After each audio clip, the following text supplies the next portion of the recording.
जो लोग कभी किसी सांप द्वारा जिंदा निगले गए हैं वे जानते हैं कि सांप सिर्फ निगलते हैं, वे अपने शिकार को कभी वापस नहीं उगलते।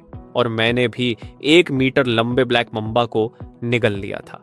उसका आकार भले ही बहुत बड़ा था, फिर भी मैंने घिन और उल्टी आने की भावना को सहते हुए उसे निगल लिया, सिर्फ इसलिए क्योंकि जब ग्लोबल म्यूटेशन फटेगा तो दुनिया की लगभग 70% जीवित प्रजातियां राक्षसों में बदल जाएंगी। और यह मम्बा भी उन्हीं में से एक था, ठीक मेरे सामने। मेरी पिछली जिंदगी में यही सांप एक बेहद भयानक ब्लैक पाइथन बन गया था, और केवल तभी जब मैं इसे निगल लेता मैं इसके साथ साथ इवॉल्व कर सकता था।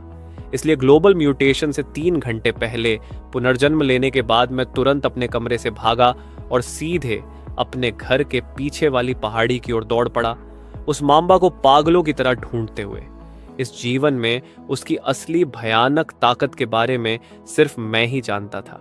मेरी पिछली जिंदगी में बहुत कम लोग ऐसे थे जो सुपर वॉरियर्स बने थे और जिन्हें कोई विशेष शक्ति मिली थी। कुछ लोगों के पास जागने का मौका था, लेकिन वह सब म्यूटेशन के बाद की बात थी। मेरी पिछली जिंदगी में मैंने अपनी पूरी ताकत लगा दी, फिर भी मैं उस शक्ति को कभी जगा नहीं पाया। मैंने आधी जिंदगी तक कड़वी लड़ाइयां लड़ी और आखिर में एक म्यूटेटेड क्रिएचर द्वारा मारा गया। इसलिए इस बार मैंने सब कुछ दांव पर लगाने का फैसला किया। लगभग 2.5 घंटे बाद मुझे झाड़ियों के बीच एक काला माम्बा दिखाई दिया जो एक पेड़ की छाया में आराम कर रहा था। मैं सोच रहा था कि इसे जिंदा कैसे निगलूं, तभी अचानक पास से म्याऊं की आवाज आई। एक बड़ा और ताकतवर काला बिल्ली उस ब्लैक मम्बा को देख चुका था। उसकी आंखें चमक उठी और वह धीरे धीरे दबे पांव आगे बढ़ने लगा। जब दोनों के बीच की दूरी 30 सेंटीमीटर से भी कम रह गई तो माम्बा अचानक झपट पड़ा। बिल्ली और सांप आपस में उलझकर जमीन पर लुढ़कने लगे। कुछ ही पल बाद चक्कर खाया हुआ माम्बा भागने की कोशिश करने लगा, लेकिन मैं उस बिल्ली को उसे लेकर भागने कैसे देता। वह जैसे किसी मसालेदार स्वादिष्ट शिकार पर टूट पड़ा था और अपने पंजों से बार बार वार कर रहा था। थोड़ी ही देर में ब्लैक मम्बा इतना घायल हो गया कि वह मौत के किनारे पहुंच गया। ठीक उसी समय जब बिल्ली सिर ऊंचा और सीना ताने उसे खाने ही वाली थी, मैं अचानक झाड़ियों से बाहर कूद पड़ा। डरी हुई काली बिल्ली कई मीटर दूर उछल गई और फिर मुड़कर मुझे घूरने लगी, लेकिन मैंने उसकी तरफ कोई ध्यान नहीं दिया। मैंने एक हाथ से माम्बा को पकड़ा और समय देखा, 4:59। सौभाग्य से मैं समय पर पहुंच गया था। वह काली बिल्ली अभी भी दूर खड़ी मुझे घूर रही थी, जैसे कह रही हो कि अगर यह 2 पैरों वाला इंसान बीच में ना आता तो मैं अब तक उस मसालेदार शिकार को खा चुका होता। लेकिन मुझे पता था कि वह इसे खा ही नहीं पाएगी, क्योंकि अब समय 59 और 30 सेकंड हो चुका था। ऑनरोरा बोरेलिस बस आने ही वाला था। मेरा दिल तेजी से धड़कने लगा। मुझे अगले 20 सेकंड के भीतर इस 1 मीटर लंबे मम्बा को निगलना था। जैसे ही समय 59 हुआ, मैंने गहरी सांस ली। अंतिम 10 से 20 सेकंड की गिनती शुरू हो चुकी थी। आसमान का रंग धीरे धीरे हल्का होने लगा और मुझे पता था कि ऑरोरा बोरियालिस पहले ही पृथ्वी के वायुमंडल में उतरना शुरू कर चुका है। मैंने बिना झिझक तुरंत मुंह खोला और उसे निगलना शुरू कर दिया। उल्टी आने की भावना को दबाते हुए मैंने उसे पूरा का पूरा निगल लिया। मैं अभी भी महसूस कर सकता था कि ब्लैक मम्बा मेरे पेट के अंदर तड़प रहा है, लेकिन उसी क्षण एक चकाचौंध कर देने वाली रोशनी ने चुपचाप पूरे आसमान को ढक लिया। उसी समय मेरे शरीर के अंदर एक जोरदार कंपन हुआ और जो माम्बा अभी तक तड़प रहा था वह जैसे आग के सांप में बदल गया। ऐसा लग रहा था मानो मेरे शरीर के अंदर आग जल रही हो। सफलता। तभी अचानक मेरे दिमाग में एक हल्की, लगभग बच्चे जैसी आवाज गूंजी, मास्टर, मैं वही ब्लैक मम्बा हूं जिसे तुमने अभी निगला है। लगता है तुम एक रीइंकार्नेटेड इंसान हो। तुम्हारी पिछली जिंदगी तुम्हारी यादों के अनुसार बेहद उथल पुथल भरी थी। तो मैं इतना शक्तिशाली था। इसमें कोई आश्चर्य नहीं कि तुमने मुझे निगलने का जोखिम उठाया। तुम मेरी यादें देख सकते हो मास्टर, क्योंकि अब हम दोनों एक हो चुके हैं। हम अलग नहीं हो सकते। हमारी पिछली जिंदगियां बहुत समृद्ध थीं, लेकिन इस शरीर का पूरा नियंत्रण तुम्हारे पास है। मुझे सच में खेद है, मुझे नहीं पता क्या कहूं। मैंने कहा, कोई बात नहीं, इस बार हमारा भविष्य पिछली जिंदगी से भी ज्यादा शक्तिशाली होगा। ठीक है, आज से तुम्हारा नाम याओ याओ होगा, इस जीवन का सर्वोच्च स्वामी। तभी दूर से एक भयानक गर्जना सुनाई दी। मैंने सिर उठाकर देखा, वही काली बिल्ली जिसने माम्बा को पकड़ने की कोशिश की थी अब एक बेहद डरावने मॉन्स्टर कैट में बदल चुकी थी। ये देखकर श्यावा याओ गरजा और उस बिल्ली को घूरने लगा। वह मॉन्स्टर कैट सीधे मुझ पर झपटी। मेरी आंखों में एक ठंडी चमक उभरी और कुछ ही क्षण बाद वह दानव जमीन पर गिर पड़ा। मैंने तुरंत उसके मांस और खून को निगलना शुरू कर दिया। मुझे साफ साफ महसूस हो रहा था कि मेरे शरीर के अंदर एक गर्म धारा बह रही है और मेरी कोशिकाएं पहले से कहीं ज्यादा सक्रिय हो गई हैं। मैंने अपनी पिछली जिंदगी की कल्टीवेशन मेथड आजमाई, लेकिन सच में मैं सूर्य की रोशनी को अब्सॉर्ब नहीं कर सकता था। ताकत बढ़ाने के लिए मुझे शक्तिशाली मांस और खून को ही निगलना पड़ेगा। पहले मुझे लगता था कि जागने के बाद अलौकिक योद्धा तारों की रोशनी को एब्सॉर्ब करके कल्चरेशन करते हैं, लेकिन मैं उन सुपर वॉरियर्स में से नहीं हूं। इसलिए मुझे आज की सूर्य रोशनी और पहले की रोशनी में कोई फर्क महसूस नहीं हुआ। तभी याओ याओ ने कहा, मास्टर, हमारी पिछली जिंदगियां बहुत समृद्ध थीं। मास्टर, हमें बदला लेना होगा। मेरी पिछली जिंदगी के स्कूल में एक आदमी था जो मुझे ऐसे गालियां देता था जैसे मैं कोई जानवर हूं। अब हम जाकर उसे मारेंगे। उसकी यादें मेरी यादें बन चुकी थीं, इसलिए शिया वायु अच्छी तरह जानता था कि मैं उस कायर से कितनी नफरत करता हूं। जिस आदमी को मैं मारने वाला था वह उसी स्कूल का छात्र था जहां मैं पढ़ता था, एक अरबपति कंपनी मालिक का बेटा और एक सैन्य क्षेत्र का बड़ा अधिकारी भी। हालांकि रहस्यमयी शक्तियां अभी 3 घंटे के भीतर पूरी दुनिया में फैलने वाली थीं, लेकिन फिलहाल बड़े पैमाने पर म्यूटेशन शुरू नहीं हुआ था। जब मैं स्कूल के गेट पर पहुंचा तो क्लास खत्म हो चुकी थी और बहुत सारे छात्र अंदर बाहर आ जा रहे थे। मैं स्कूल के अंदर नहीं गया बल्कि बाहर खड़ा होकर उसका इंतजार करने लगा, क्योंकि लगभग 5:30 बजे वह अपने अमीर दोस्तों के साथ बाहर खाने जाने वाला था। और उस समय मैं स्कूल के गेट के सामने खड़ा था। मेरे बाल पूरी तरह सफेद थे, मेरा सीना नंगा था और मेरी छाती पर एक उकेरा हुआ टैटू साफ दिखाई दे रहा था।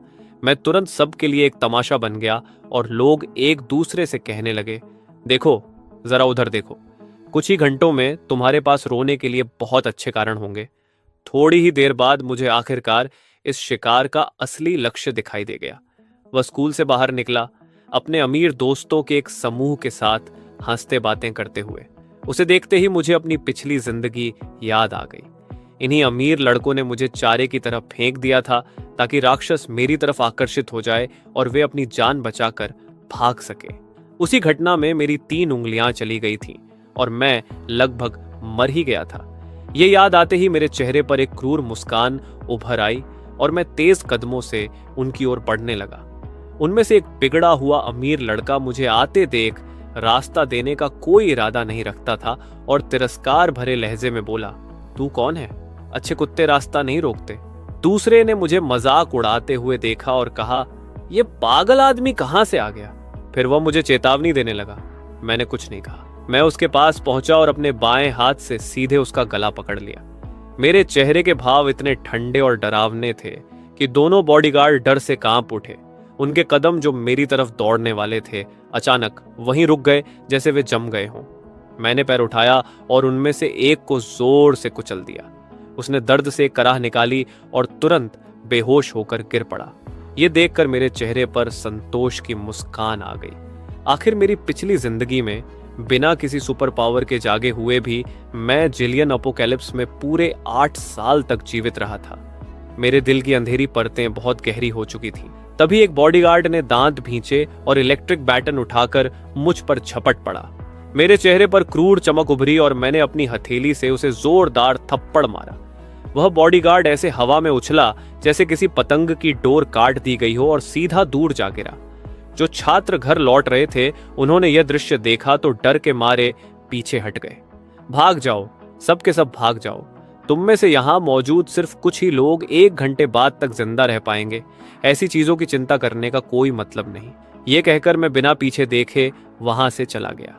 ठीक शाम के 6 बजे थे। असली प्रलय आ चुकी थी। एक शहर के बाद दूसरे शहर से चीखें और डरावनी दहाड़ें गूंजने लगी।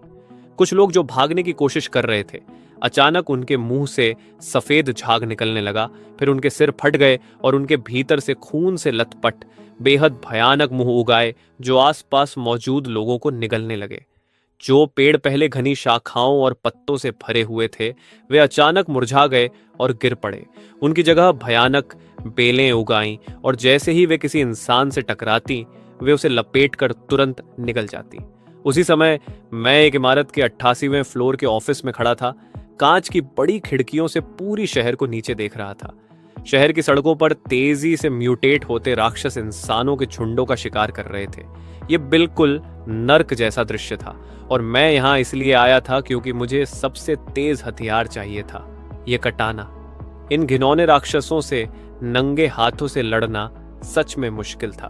तभी शिया वायु की आवाज मेरे दिमाग में गूंजी, मास्टर, क्या हमें पहले कुछ राशन इकट्ठा करना चाहिए या पहले इस शहर के सेंट जोसा किंग से निपटना चाहिए? तभी ऑफिस के दरवाजे की दूसरी तरफ से एक महिला की चीख सुनाई दी। अगले ही पल एक महिला जो बिजनेस सूट पहने थी घबराई हुई हालत में ऑफिस में घुस आई और जल्दी से दरवाजा बंद कर दिया। इतना करने के बाद वह जमीन पर गिर पड़ी। उसका शरीर हल्का कांप रहा था और उसके चेहरे पर गहरा निराशा छाया हुआ था। तुम कौन हो? तभी उसे एहसास हुआ कि प्रेसिडेंट के ऑफिस में कोई अजनबी मौजूद है और उसने 4 मरे हुए राक्षसों की लाशें भी देख ली। मैंने उसे ठंडी निगाह से देखा, एक कदम आगे बढ़ा और दरवाजे की तरफ चल दिया। महिला ने यह देखा तो वह जमीन पर लुढ़कते और रेंगते हुए रास्ते से हट गई और मुझे ध्यान से देखने लगी।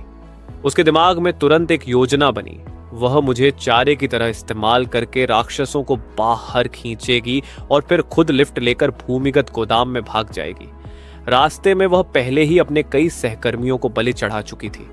अब यहां किसी को देखकर उसके मन में तुरंत चालाकी भरा ख्याल आया। आखिर उसकी खूबसूरती देखकर कौन सा आदमी उसके आकर्षण में नहीं फंसेगा। तभी ऑफिस के दरवाजे की दूसरी तरफ से जोरदार धमाके होने लगे और बाहर से गिरती टूटती चीजों की आवाजें आने लगीं। इस बार महिला के पैर सच में जवाब दे गए। मैंने अपने पास खड़ी महिला की तरफ बिल्कुल ध्यान नहीं दिया, दरवाजे तक गया और उसे खोल दिया। जो महिला अभी अभी खड़ी हुई थी वह फिर से जमीन पर गिर पड़ी। अचानक 2 म्यूटेटेड इंसेक्ट लाइक मॉन्स्टर्स अपने पंजे उठाकर मेरी तरफ झपटे।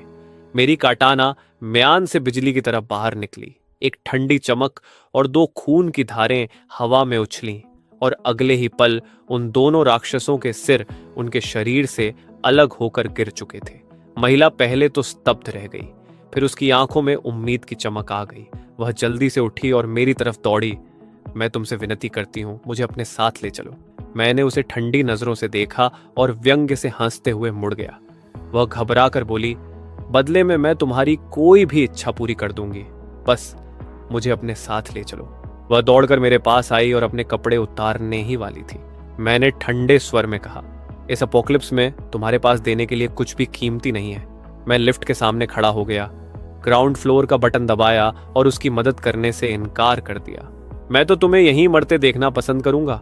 जैसे ही लिफ्ट नीचे पहुंची और दरवाजा धीरे धीरे खुला, तुरंत 4 राक्षस दिखाई दिए।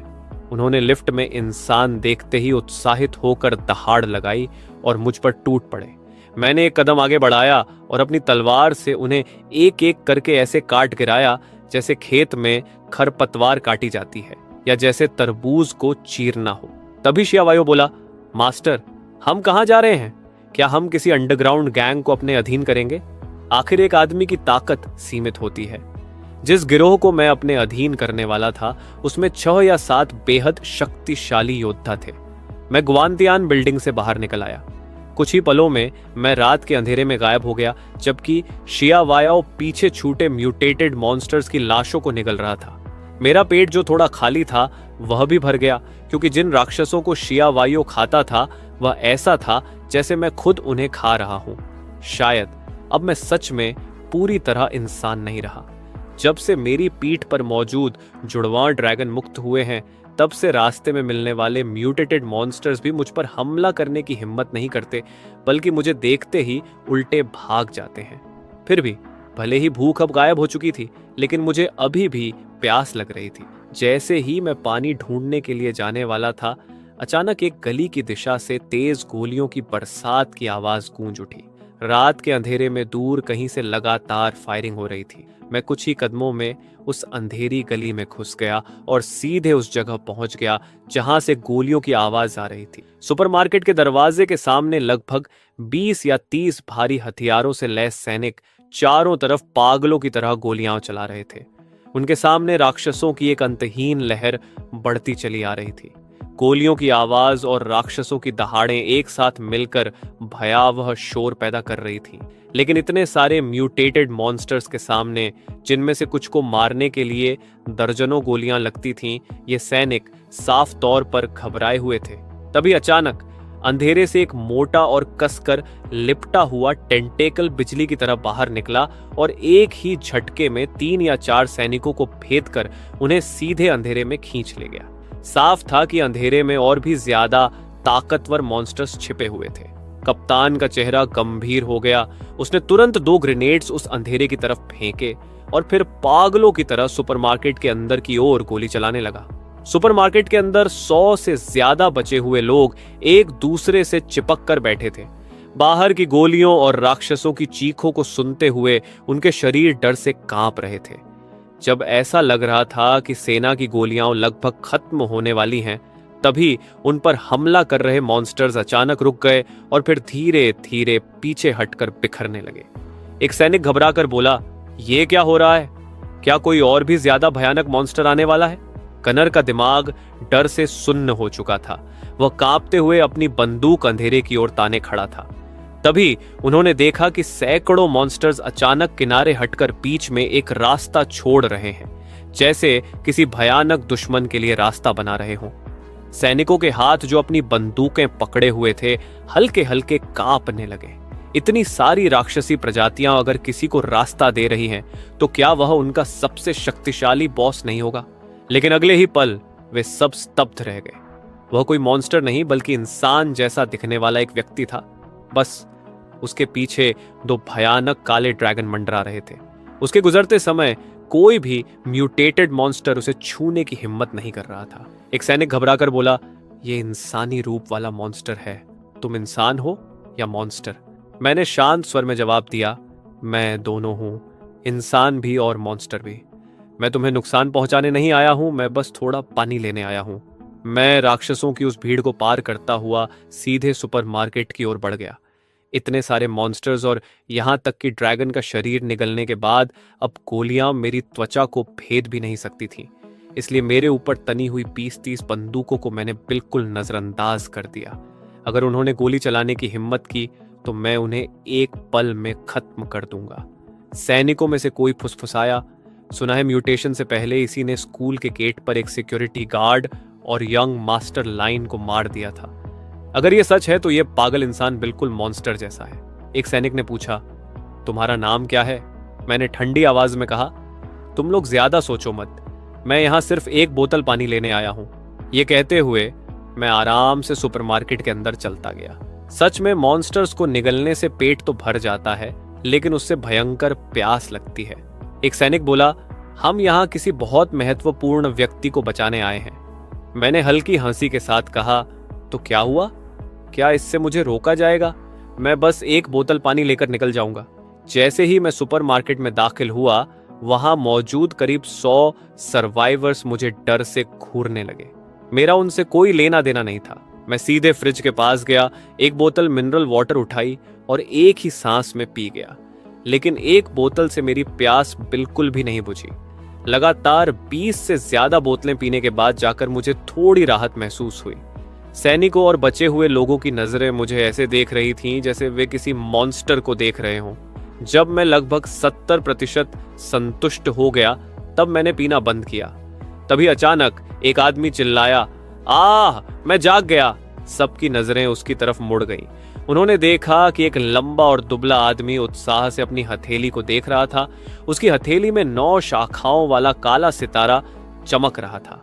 वह जोर से हंसने लगा और अगले ही पल एक काले रंग का एक्सोस्केलेटन आर्मर उसके पूरे शरीर को ढक गया। यह सब एक पल में हुआ। सब लोग हैरानी और अविश्वास से उसे देखने लगे। वह आदमी अचानक मेरी तरफ घुटनों के बल झुक गया और बोला, "तुम इनह्यूमन मॉन्स्टर, क्या तुम मुझे मारना चाहते हो?" मैंने उसे ठंडी और अंधेरी नजर से देखा। मुझे सच में उम्मीद नहीं थी कि अभी अभी जागा हुआ एक साधारण सुपर वॉरियर मुझ पर हमला करने की हिम्मत करेगा। आखिरकार मुझे पहला सुपर वॉरियर मिला और वह भी मुझे देखते ही मुझे मारने की कोशिश करने लगा। वह आदमी चिल्लाया, जैसे ही यह मॉन्स्टर अंदर आया, मुझे यह पसंद नहीं आया, सब लोग हट जाओ, मैं इसे मार डालूंगा। उसके हाथ में अचानक रोशनी की एक तलवार प्रकट हो गई। यह एक शक्तिशाली एक्सोस्केलेटन आर्मर था। इसकी ताकत और रक्षा दोनों ही असाधारण थीं और यह हवा से हथियार भी बना सकता था। अपनी पिछली जिंदगी में मैं इन सुपर वॉरियर्स से बेहद ईर्ष्या करता था। मुझे उनका एक्सोस्केलेटन आर्मर बहुत शानदार लगता था, लेकिन वह मेरी पिछली जिंदगी थी। अब भले ही मैं मांस और खून से बना दिखता हूं, मेरी ताकत बेहद डरावनी है। वह आदमी काली आर्मर में दहाड़ते हुए बोला, तुम दयनीय कीड़े, लगता है तुम्हें पता नहीं तुम किससे टकरा रहे हो। उसने लाल चमकती हुई लाइट स्वॉर्ड उठाई और मेरी तरफ झपटा। उसी समय मेरे पीछे के जुड़वां ड्रैगन जोर से दहाड़े और हवा में उड़ गए। अगले ही पल शिया वाओ सीधे उस आर्मर पहने आदमी के गले तक पहुंच गया। यह दृश्य देखकर कई महिलाएं डर के मारे चीखने लगी। यहां तक कि कप्तान गुरु ने भी अपनी सांस रोक ली। मैंने ठंडी मुस्कान के साथ कहा, मैं चाहूं तो तुम्हारा दुश्मन बन सकता हूं और चाहूं तो नहीं भी। यह कहकर मैं मुड़ा और वहां से चल दिया। गुरु मुझे दूर जाते हुए देखता रहा। उसने जैसे कुछ कहना चाहा, लेकिन अंत में बस खामोशी से मुझे जाते हुए देखता रहा। जैसे ही मैं सुपरमार्केट से बाहर निकला, उन्होंने तुरंत लोहे का दरवाजा बंद कर दिया। असल में मैंने उन्हें परोक्ष रूप से बचा लिया था, क्योंकि दरवाजे के सामने जमा हुए सारे मॉन्स्टर्स पहले ही गायब हो चुके थे। इन म्यूटेटेड मॉन्स्टर्स की नजर में मैं भी उन्हीं में से एक था। मेरे अंदर जीवन ऊर्जा बेहद शक्तिशाली थी। मैंने अंधेरे और डरावने कोने की तरफ देखा। अचानक वहां से एक विशाल मॉन्स्टर बाहर निकला। वह मुझे ऐसे देख रहा था जैसे मैं उसकी मेज पर रखा स्वादिष्ट भोजन हूं। उसके पीछे के टेंटलस गोलियों की तरह तेजी से मेरी तरफ आए और मेरे शरीर को भेदने की कोशिश करने लगे। लेकिन उसी पल मेरा शरीर गायब हो गया और जब मैं फिर से दिखाई दिया तो मैं पहले ही उस टेंटिकल मॉन्स्टर के सामने खड़ा था। मैंने अपने हाथ में पकड़ी तलवार उठाई, जिसकी धार पर काले ड्रैगन के उग्र पैटर्न चमक रहे थे। तलवार की चमक एक काली छाया की तरह लहराई और अगले ही पल उस विशाल मॉन्स्टर का पूरा शरीर एक ही वार में 2 टुकड़ों में कट चुका था। ज़ियाओ पूरी तरह एक्साइटेड होकर खुशी खुशी आगे बढ़ा और उस मॉन्स्टर की लाश पर टूट पड़ा जैसे कोई शानदार दावत मिल गई हो। शियावायो हर निवाला निगलता गया और हर बार जब वह मांस का टुकड़ा खाता, मैं साफ महसूस कर सकता था कि मेरे शरीर के अंदर गर्म ऊर्जा की एक लहर दौड़ रही है और मेरी ताकत लगातार बढ़ती जा रही है। उस मॉन्स्टर का मांस और खून पूरी तरह निगलने के बाद मेरी परछाई जल्दी ही रात के अंधेरे में गायब हो गई। उसी समय यूएन सिटी के सबसे बड़े अंडरग्राउंड शेल्टर में एक मोटा और सीधा खड़ा आदमी, जिसके शरीर पर मिट्टी जैसे पीले रंग की आर्मर थी, अपने कंधे पर एक लंबी और पतली कद काठी वाली महिला को उठाकर अंदर आया। वह हंसते हुए बोला, बॉस देखो मैं किसे पकड़कर लाया हुआ हूं। बॉस ने खुश होकर कहा, अच्छा काम किया सेकंड, तुम सच में छुआन की बेटी को किडनैप करके लाए हो। वह बेवकूफ लड़की छुआन सालों से हमें परेशान कर रही थी। अब समय आ गया है कि उसे सबक सिखाया जाए। ब्लैक ड्रैगन गैंग हमेशा दबाव में जीती रही है, लेकिन यह एंड ऑफ द वर्ल्ड हमारे लिए एक असली मौका है। यह हमारा युग है, राजाओं का युग। वे व्यापारी और अमीर लोग जो हमेशा मनमानी करते थे, अब सबको खत्म कर देना चाहिए। तभी एक आदमी हंसते हुए बोला, बॉस आपको सीधे इस लड़की से शादी कर लेनी चाहिए और फिर आपकी शादी का वीडियो बनाकर चुआन को यून सिटी भेज देना चाहिए ताकि वह उसे देखकर जलता रहे। उसी समय 3 पागल लोग भी जाग चुके थे और उन्हें मार्शल सुपर पावर्स मिल चुकी थी, इसलिए सब लोग जोर जोर से हंस रहे थे। तभी बंधी हुई चुमेंची ने गुस्से में कहा, क्या तुम सच में सोचते हो कि मैं इतनी आसान शिकार हूं? उसी क्षण उसकी हाइपर मिलिट्री आर्मर एक्टिवेट हो गई और एक पल में उसके पूरे शरीर पर ठंडी चांदी जैसी मरीन आर्मर जम गई, जैसे उस पर बर्फ की परत चढ़ गई हो। तभी अचानक कोई आदमी भागता हुआ अंदर आया और चिल्लाया, बॉस एक ह्यूमनाइड मॉन्स्टर अचानक आ गया है।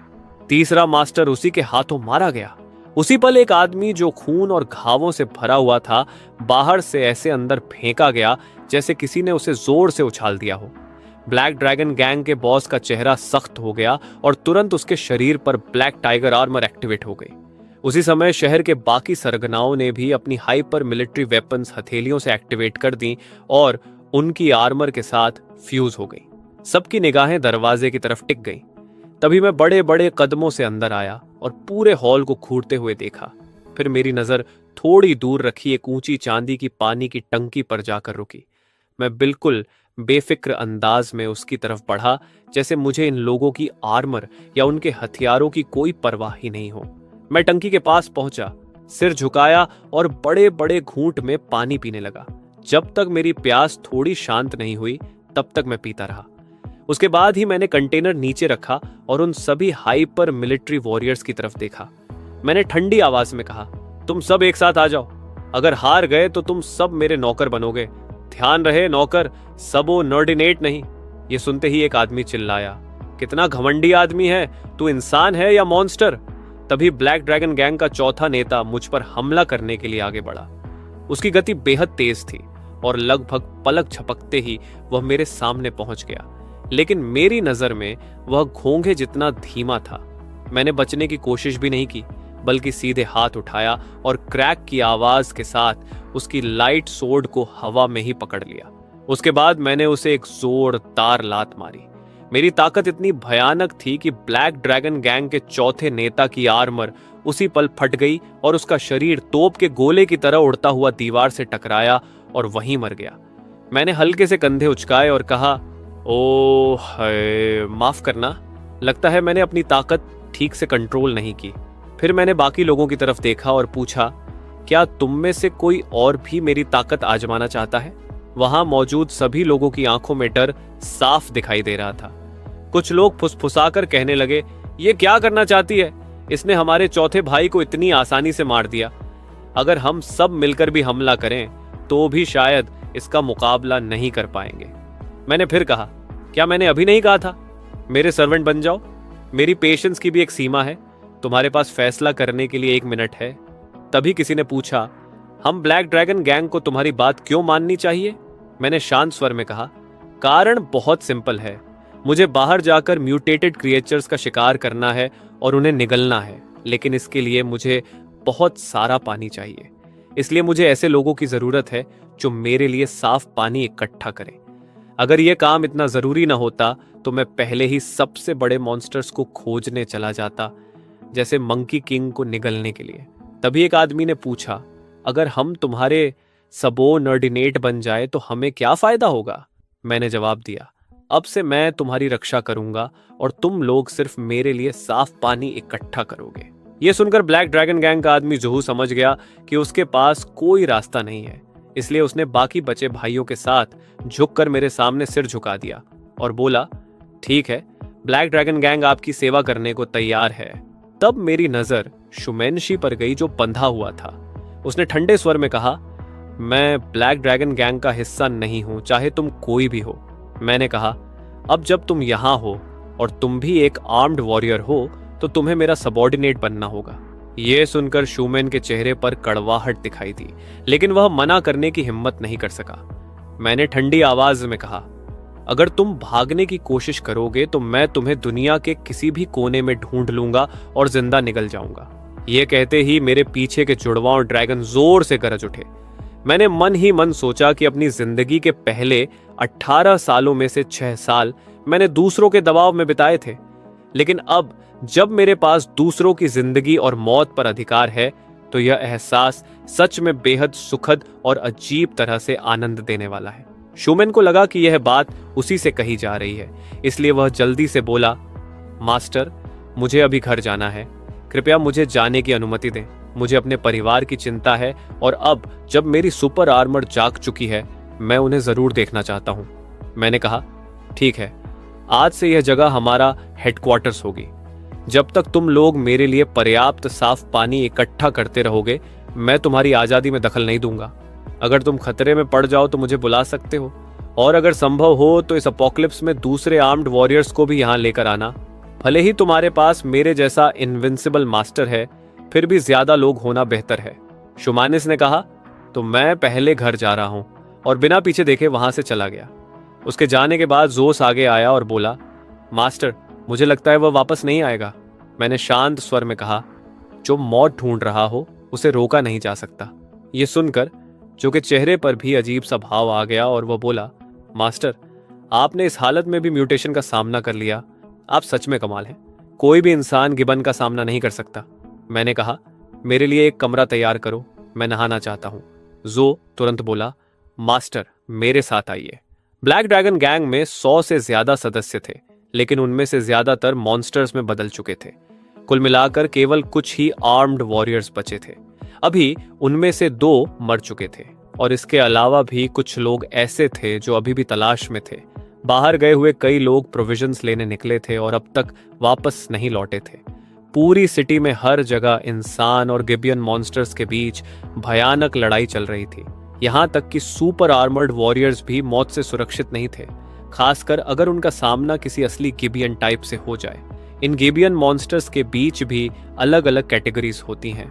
सबसे पहले होते हैं ऑर्डिनरी गिबियन, फिर होते हैं ट्रू टाइप, उसके बाद आते हैं और भी खतरनाक प्रकार। सामान्य गिबियन मॉन्स्टर्स को बंदूकों से मारा जा सकता है, लेकिन अगर कोई ट्रू टाइप सामने आ जाए तो हालात बहुत मुश्किल हो जाते हैं, क्योंकि वह पहले ही इंटेलिजेंस विकसित कर चुका होता है और बाकी क्रीचर्स को कमांड भी कर सकता है। ऑर्डिनरी गिबियन अपने समूह में बस एक साधारण सदस्य होता है, लेकिन ट्रू टाइप को अपने बीच एक लॉर्ड माना जा सकता है। उसे ऊपर होता है इविल टाइप, जो गिबियन क्रिएचर्स का असली किंग होता है। जब यह किंग गुस्से में आता है तो लाखों लाशें बिछ जाती हैं। और जो डिजास्टर टाइप गिबियन मॉन्स्टर होता है, जैसे कि वह ब्लैक मम्बा जिससे मैं फ्यूज हुआ हूं, वह इसी कैटेगरी का है।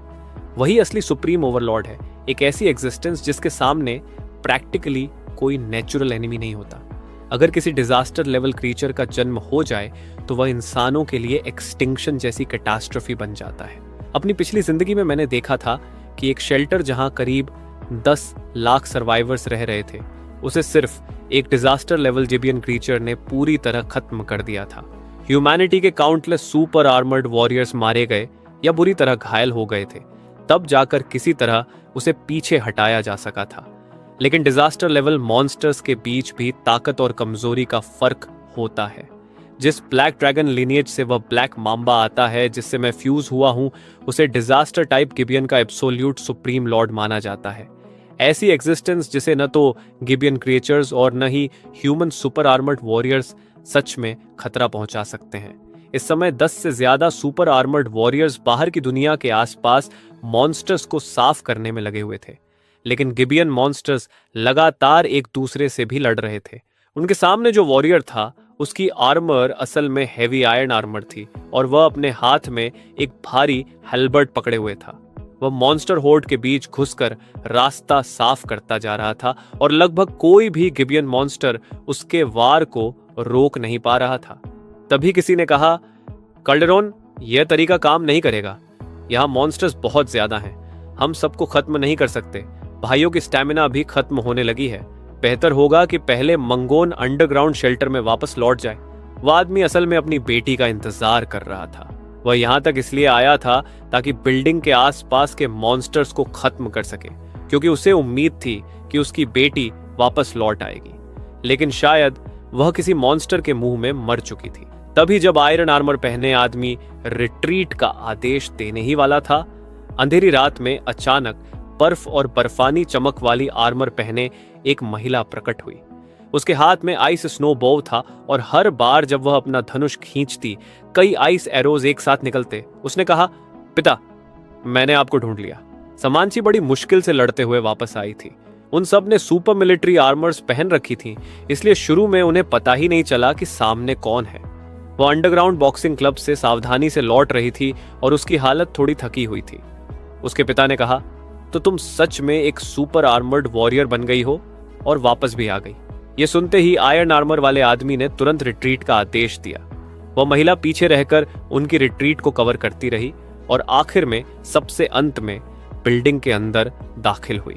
चुबेक्सियन ग्रुप की अंडरग्राउंड बिल्डिंग के अंदर एक ऐसा शेल्टर बनाया गया था जो न्यूक्लियर वॉर तक को सह सकता था। वहां हजारों लोगों के सर्वाइव करने की व्यवस्था थी। किसी ने कहा, देखते हैं कि हमारे पास जो फूड सप्लाईज हैं वह हम जैसे 100 से ज्यादा लोगों को कितने दिन चला पाएंगे। हाँ, चुबेक्सवान ने आदेश दिया। फ्लेम आर्मर पहने महिला ने सिर हिलाया और वहां से चली गई। फिर उसने कहा, मैनी, जाओ अपनी माँ और बहन से मिलो। चो बेसिये अपनी बेटी को लेकर शेल्टर के और अंदर की तरफ चल पड़ा। उसने कहा, मैं यहां ज्यादा समय तक नहीं रह सकता। उसने अपनी बेटी को संक्षेप में बताया कि उसके साथ क्या हुआ था। उसने जो कुछ देखा और झेला था वह सब बताया। पिता ने कहा, क्या सच में ऐसे लोग भी मौजूद हैं? लेकिन चूंकि तुम वापस आ गई हो, अब तलाक की बात करने की जरूरत नहीं है। मेरी बेटी को सिर्फ एक साधारण वर्कर बना देना कितनी बड़ी नाइंसाफी होगी। उसी समय मैं अपने मन में सोच रहा था कि इस जीवन में मेरी शक्ति बहुत जरूरी है, लेकिन मुझे कुछ और पावरफुल सुपर सोल्जर्स को भी अपने साथ जोड़ना होगा। भले ही मैं बहुत ताकतवर हूं, लेकिन अपोकलिप्स के बाद के स्टेजेस में बहुत सारी डोमिनेंट क्रीचर्स होंगी। अगर कभी ब्लैक ड्रैगन कॉम्बैट आर्मर को उसकी लिमिट तक धकेल दिया गया तो शायद मुझे भी पूंछ दबाकर भागना पड़े। इसके अलावा मुझे अभी यह भी नहीं पता कि शियावायों के साथ फ्यूजन होने के बाद मेरी पोटेंशियल बढ़ी है या कम हो गई है। इसलिए अगर मैं कुछ पावरफुल सुपर सोल्जर्स को अपनी तरफ खींच सकूं तो यह बहुत अच्छा होगा। उसी समय 3 लोग स्कूल के गार्ड रूम के अंदर छिपे हुए थे।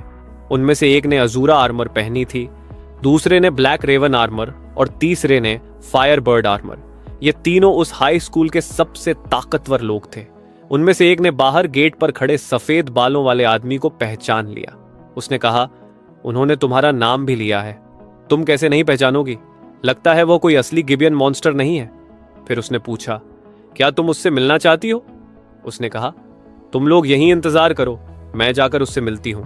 कुछ पल सोचने के बाद उसने गेट खोला और सीधे स्कूल के मेन गेट की तरफ चल दी।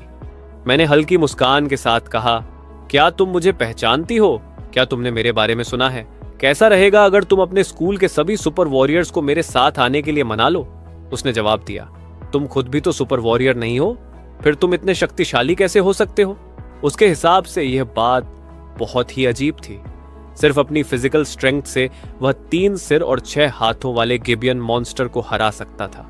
उसने कहा, तुम खुद सुपर वॉरियर नहीं हो, फिर इन मॉन्स्टर्स को कैसे मारते हो? मैंने जवाब दिया, तुम्हारी सुपर वेपन अब भी जागी है, इसलिए तुम्हारी शक्ति भी बहुत बढ़ गई है। जब गिबियन क्रीचर्स मरते हैं और उनके शरीर को सूरज की रोशनी में रखा जाता है तो उनसे गिबियन फ्रूट उगता है।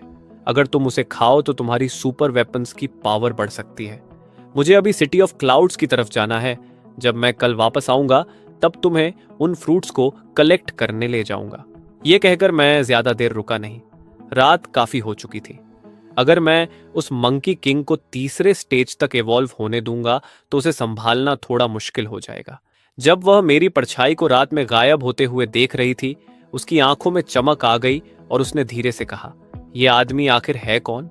सभी गिबियन क्रीचर्स इससे डरते क्यों हैं?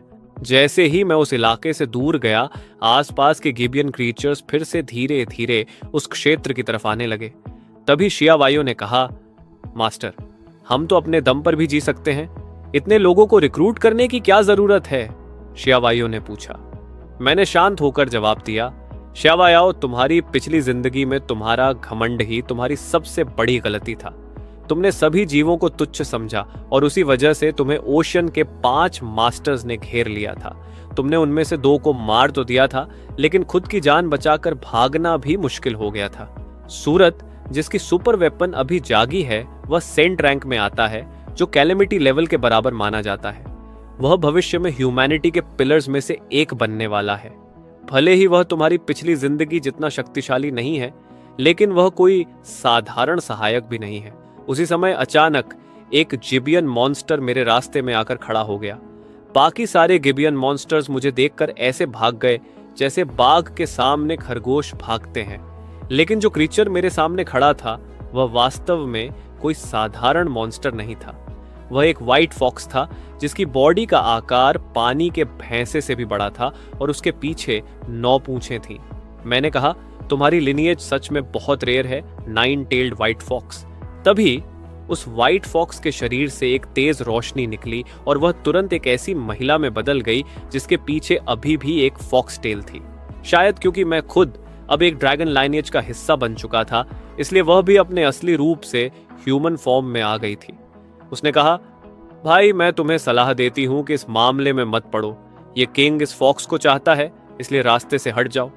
मैंने अपने होंठ चाटते हुए कहा, अगर मैं इसे ना खाऊं तो अफसोस होगा।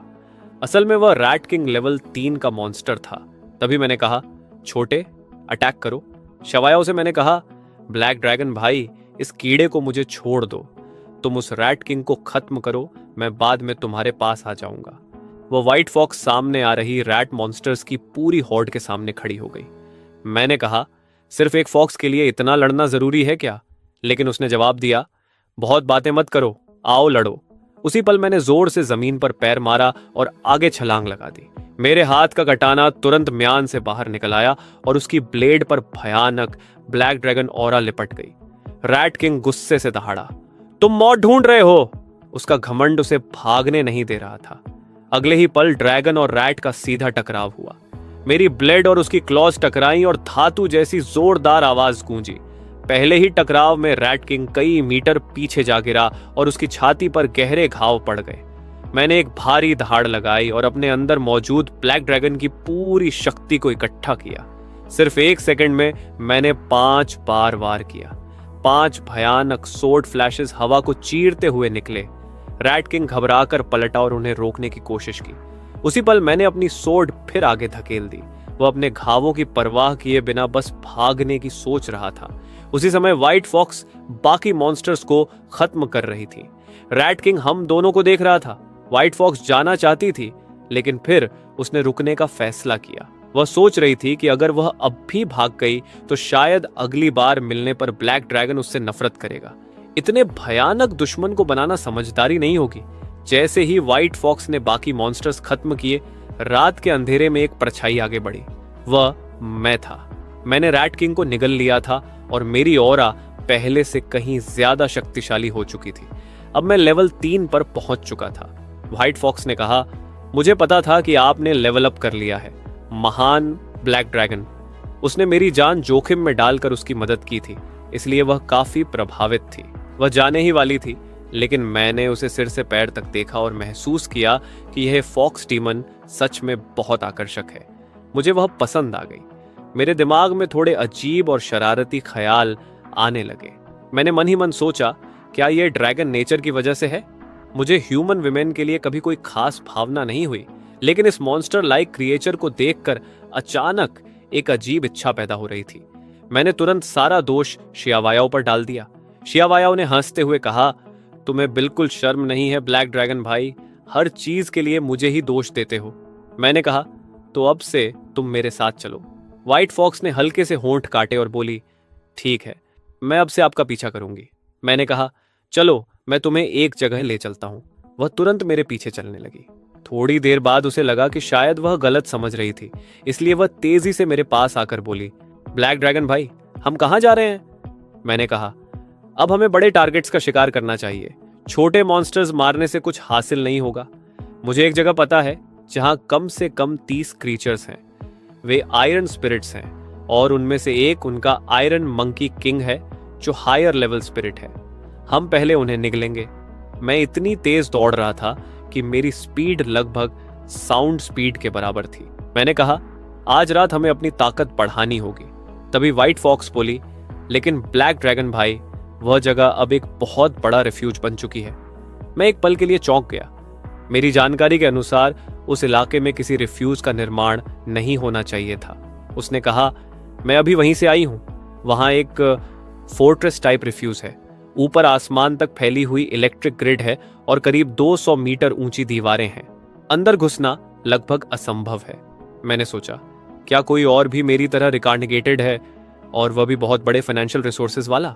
जब मैं पुराने जू के लोकेशन पर पहुंचा तो वह अब 200 मीटर ऊंची स्टील वॉल्स वाली एक विशाल फोर्ट्रेस बन चुका था। शायद लेवल 6 या लेवल 7 मॉन्स्टर्स भी उसे तोड़ नहीं सकते। लगभग 50,000 वर्ग मीटर में फैली हुई यह फोर्ट्रेस बनाने में दर्जनों अरब खर्च हुए होंगे। इंसान सच में कमाल के होते हैं। यह रिफ्यूज एक मास्टरपीस जैसा था। उसकी दीवारों के बाहर हजारों मॉन्स्टर्स लगातार दहाड़ रहे थे और चढ़ने की कोशिश कर रहे थे, लेकिन जैसे ही वे 10 मीटर ऊपर पहुंचते, दीवारों पर लगी इलेक्ट्रीफाइड आयरन प्लेट्स उन्हें तुरंत जला देती। बाहर से काले और अंदर से पक चुके। आसमान में भी फ्लाइंग क्रिएचर्स मंडरा रहे थे और कई बड़े मॉन्स्टर्स दीवार से टकराकर अंदर घुसने की कोशिश कर रहे थे, लेकिन इलेक्ट्रिक ग्रिड उन्हें रोक रही थी। मैं सोचने लगा, आखिर ये सब किसने बनाया? मैंने तुरंत अपनी जेब से फोन निकाला और समय देखा। तभी मुझे पता चला कि वहां नेटवर्क सिग्नल भी था, लगभग सैटेलाइट नेटवर्क जैसा। ये सब मुझे बहुत अजीब लग रहा था। क्या इस रेफ्यूज के मालिक ने पहले से ही गिबियन अपोकलिप्स के लिए तैयारी कर रखी थी? शायद इसी वजह से सैटेलाइट नेटवर्क इतनी जल्दी एक्टिवेट हो गया था। तभी अचानक शहर के बाहर से सैकड़ों फाइटर जेट्स एस्कॉर्ट के साथ शहर के अंदर घुसते दिखाई दिए। किसी ने कहा, थर्मल इमेजिंग रेडार एक्टिवेट करो। थर्मल रेडार के जरिए इंसानों और मॉन्स्टर्स को आसानी से अलग अलग पहचाना जा सकता था। लड़ाकू फ्लीट ने सर्वाइवर्स वाले इलाकों को अवॉइड करते हुए बॉम्बार्डमेंट शुरू कर दिया, लेकिन थोड़ी ही देर में उस फ्लीट पर उड़ने वाले म्यूटेटेड मॉन्स्टर्स ने हमला कर दिया। मॉन्स्टर्स का एक पूरा तूफान पागलों की तरह फ्लीट की तरफ टूट पड़ा। कुछ ही पलों में आसमान आग की बिजली से भर गया। जल्द ही कई फाइटर जेट्स गिरने लगे और धमाकों के साथ क्रैश हो गए। यह सब देखकर मुझे लगा कि यह मेरी पिछली जिंदगी से थोड़ा अलग है। शायद इस दुनिया में मेरे अलावा भी कोई दूसरा रीइंकार्नेटेड इंसान मौजूद है। मैंने तुरंत अपना फोन निकाला और नब सिटी के जू रेफ्यूज के बारे में वीडियोस ढूंढने लगा। तुरंत उससे जुड़ी कई वीडियोस सामने आ गईं। उनमें से एक वीडियो 2 महीने पहले की थी। उसमें बताया गया था कि जेनिन्सु ग्रुप के प्रेसिडेंट नुकिन्सु ने नब सिटी का सबसे बड़ा जू खरीदने के लिए 100 बिलियन का भारी नुकसान भी सह लिया और सिर्फ 2 महीनों में उसने वहां एक विशाल रिफ्यूज बनवा दिया। मुझे तुरंत समझ आ गया कि यह नुकिन्सु भी शायद मेरी तरह रिकार्डिनेटेड है और वह मुझसे कई महीने पहले ही वापस आ चुका था। उसने शायद एम्पायर को पहले ही गिबियन एपोकलिप्स मोड के बारे में बता दिया था, तभी सैटेलाइट नेटवर्क इतनी जल्दी एक्टिवेट हो पाया। चावायाओ ने पूछा, ब्लैक ड्रैगन भाई, तुम्हारे पास इंसानों वाला फोन भी है? लेकिन मैंने उसकी बात का जवाब नहीं दिया और वीडियोस देखता रहा। सच में मुझे एम्पायर का एक ऑफिशियल वीडियो बुलेटिन भी मिल गया। उसमें कहा जा रहा था कि गिबियन एपोकलिप्स अचानक शुरू हो गया है और ह्यूमैनिटी को भारी नुकसान हुआ है। अगर कोई अभी भी जिंदा है तो जहां हो सके वहां छिप जाओ और इंपीरियल आर्मी के रेस्क्यू का इंतजार करो। इसी एपोकलिप्स में कई इंसानों के अंदर सुपर पावर्स भी जाग चुके हैं। एम्पायर उन सभी सुपर पावर्ड लोगों से गुहार कर रहा था कि वे इंपीरियल आर्मी के साथ रेस्क्यू मिशंस में शामिल हों और ज्यादा से ज्यादा इंसानों को बचाएं। मैं ये सब वीडियोस बिना किसी भाव के देख रहा था। मुझे इन बातों की ज्यादा चिंता नहीं थी। भले ही मैं फिर से जन्म लेकर लौटा हूं, लेकिन इसका मतलब यह नहीं कि मैं अपनी डेस्टिनी बदल सकता हूं। पिछली जिंदगी में मैंने सुपर पावर्स जागृत किए थे, इसलिए इस जिंदगी में भी शायद मैं उन्हें फिर से जगा सकूं। अगर इस बार भी वे जागे नहीं तो इसका मतलब है कि वह मेरे बस में कभी था ही नहीं। मेरी पिछली जिंदगी में नुकिनु ने गोल्डन सुपर पावर अवेकन किया था, इसलिए रीइंकार्नेट होने के बाद भी शायद वही शक्ति उसे मिली होगी। फर्क बस इतना है कि इस बार उसने पहले से रिफ्यूज बना लिया है। लेकिन मुझे नहीं लगता कि वह मेरी तरह पागल होगा जो दूसरे पावरफुल बीइंग्स को खाकर ताकत बढ़ाता है। भले ही उसे यह सब पता हो, लेकिन उसके पास मेरे जैसा black dragon body ultimate combat power कभी नहीं हो सकता।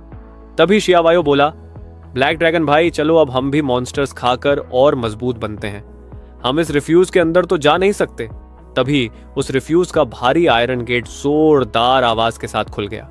अगले ही पल 100 से ज्यादा सुपर पावर्ड लोग एक साथ बाहर निकल आए। ये पूरा ग्रुप बहुत शक्तिशाली था। जैसे ही वे बाहर आए, उन्होंने आसपास के गिबियन मॉन्स्टर्स को बेरहमी से मारना शुरू कर दिया। ये ह्यूमैनिटी के असली सुपर ह्यूमंस थे। मैं दूर से उन्हें गहरी नफरत भरी नजरों से देख रहा था। 100 से ज्यादा सुपर पावर्ड लोग, मैंने हल्की उत्सुकता से कहा।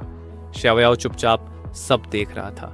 जब उन सुपर ह्यूमंस ने रिफ्यूज के बाहर के सारे मॉन्स्टर्स साफ कर दिए तो उन्होंने एक एक करके उन मॉन्स्टर्स की लाशें अंदर उठाकर ले जाना शुरू कर दिया। शियावायो हैरान होकर बोला, ये लोग इन मॉन्स्टर्स की लाशें अंदर क्यों ले जा रहे हैं? लेकिन मुझे सब समझ में आ गया था। मेरी इंट्यूशन सही थी। नुकिन्सु सच में रीइंकार्नेटेड था।